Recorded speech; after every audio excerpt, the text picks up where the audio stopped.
I could when I was small, and it's so picturesque, looking through the crystal ball. Ciao, and welcome to Gio's Paintbrush, where 5 minutes is all it takes to be blown away by one of the world's greatest artists.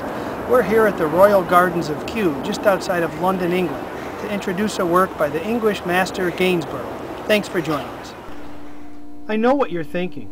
This painting is like one of those old, genteel English portraits your grandparents used to have hanging in their living room, and that can't possibly have any relevance to you today. Well, give me just a few minutes to prove otherwise. Thomas Gainsborough, the 18th century English master, may have loved painting countryside landscapes, playing with color and light, and developing a trademark feather brushstroke.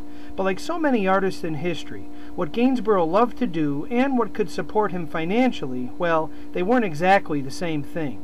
So Gainsborough, born the son of a wool manufacturer in Sudbury and trained in London, moved to Bath in 1759 to paint portraits of the rich and sometimes famous who flocked to Bath to unwind in the thermal spas, and who would pay good money for portraits of themselves looking dashing, sophisticated, and rich. And as a result, today, hanging in the National Gallery at Trafalgar Square in London, we have this remarkable portrait of Dr. Ralph Schomberg, painted by Gainsborough around 1770. Who was Schomberg? He was a doctor who treated Gainsborough's children, including Mary, his oldest daughter, in 1771. According to the National Gallery, it's entirely possible that the portrait of the good doctor was painted by Gainsborough as compensation for Dr. Schomberg's services. And what an interesting portrait it is. Gainsborough, it turns out, not only could make good money through portrait painting, he could capture a subject's physical and essential character as well as any painter in history. Look, if you will, at the doctor's face. His alert green eyes, focused left, offer a sharp, observant, and thoughtful gaze, almost laser-like. Excellent qualities for a man of medicine. And like so many of Gainsborough's portraits, the doctor is captured in the English countryside, on the move, walking stick in hand, seeming to pause for just a moment to be immortalized in paint. In this instance, the theme of a man on the move is particularly apropos. Here the doctor, whose professional life requires him to be on the move, tending to his patients in their homes, appears even impatient at having to stop long enough to pose for his portrait. Finally, look beneath the doctor's eyes, at the dark lines and bags. Gainsborough portrays the doctor as being so dedicated, so committed to his patients, that he neglects his own need for rest.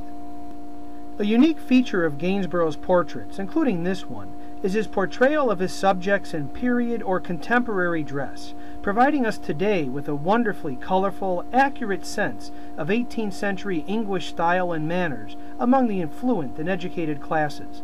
The large gold buttons on the doctor's coat suggest his affluence and value, with Gainsborough perhaps even flattering the doctor by hinting at a social status beyond that ordinarily held for 18th century physicians.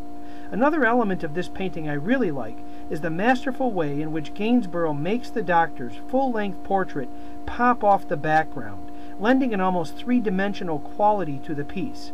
He achieves this effect by coloring the doctor and his clothing lighter than the landscape, a much more subtle form of the chiaroscuro perfected by Caravaggio in the late 16th and early 17th centuries, and by employing the Renaissance-style blue-gray to portray the sky and the horizon, creating the illusion of depth and space.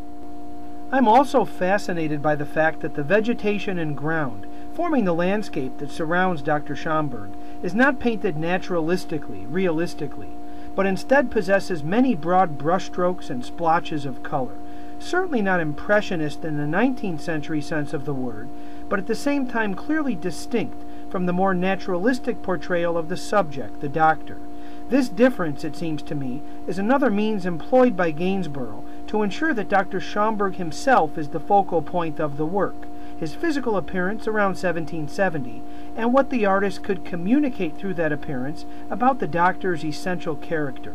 Upon experiencing this painting last summer, while Dana fought off jet lag with a late afternoon nap at the Fielding Hotel in nearby Covent Garden, I was struck first by the expression on Dr. Schomberg's face, and second, by the way in which the human subject seems to exist both inside and outside the landscape at the same time. Really cool. And while Gainsborough's portrait of Dr. Ralph Schomberg isn't going to make anyone's shortlist of the most influential or exciting paintings of the last 250 years. It's a beautifully executed, fascinating portrait by an English master who may have painted portraits reluctantly, but whose ability to capture an individual's likeness with depth and originality places him among the best artists in the world, even today. Grazie e arrivederci. I can picture it like I could when I was small, and it's so picturesque. Looking through the crystal ball, can you